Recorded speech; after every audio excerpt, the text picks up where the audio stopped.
There was once a crab who lived in a hole on the shady side of a mountain. She was a very good housewife with impeccable cleanliness, and she took great pride in it. One day she saw lying near the mouth of her hole a handful of cooked rice. Delighted at this discovery, she hastened to the spot and was carrying the rice back to her hole when a monkey, who lived in some trees nearby, came down to see what the crab was doing.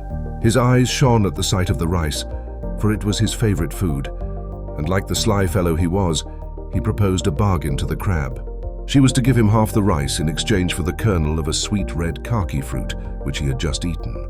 He half expected that the crab would laugh in his face at this impudent proposal, but instead she agreed to the exchange. So the monkey went off with his rice, and the crab returned to her hole with the kernel. For some time the crab saw no more of the monkey, who had gone to pay a visit on the sunny side of the mountain. But one morning he happened to pass by her hole and found her sitting under the shadow of a beautiful kaki tree. "Good day," he said politely. "You have some very fine fruit there. I am very hungry. Could you spare me one or two?" "Oh, certainly," replied the crab.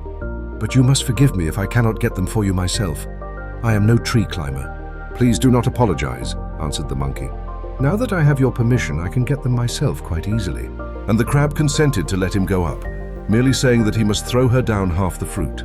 In another moment, he was swinging himself from branch to branch, eating all the ripest kakis and filling his pockets with the rest. And the poor crab saw to her disgust that the few he threw down to her were either not ripe at all, or else quite rotten. "You are a shocking rogue," she called in a rage, but the monkey took no notice and went on eating as fast as he could. The crab understood that it was no use her scolding, so she resolved to try what cunning would do. "Sir Monkey," she said, "you are certainly a very good climber, but now that you have eaten so much, I am quite sure you would never be able to turn one of your somersaults." The monkey prided himself on turning better somersaults than any of his family, so he instantly went head over heels 3 times on the bough on which he was sitting, and all the beautiful kakis that he had in his pockets rolled to the ground. Quick as lightning, the crab picked them up and carried a quantity of them into her house. But when she came up for another, the monkey sprang on her and treated her so badly that he left her for dead. When he had beaten her till his arm ached, he went his way. It was a lucky thing for the poor crab that she had some friends to come to her help, or she certainly would have died then and there. The wasp flew to her and took her back to bed and looked after her, and they agreed that when the monkey returned, as he was sure to do, to steal the rest of the fruit, that they would punish him severely for the manner in which he had behaved to the crab. So the mortar climbed up to the beam over the front door, and the egg lay quite still on the ground, while the wasp set down the water bucket in a corner. Then the crab dug itself a deep hole in the ground, so that not even the tip of her claws might be seen.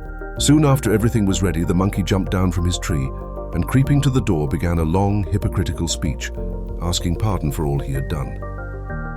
He waited for an answer of some sort, but none came. He listened, but all was still. Then he peeped and saw no one. Then he went in. He peered about for the crab, but in vain. However, his eyes fell on the egg, which he snatched up and set on the fire.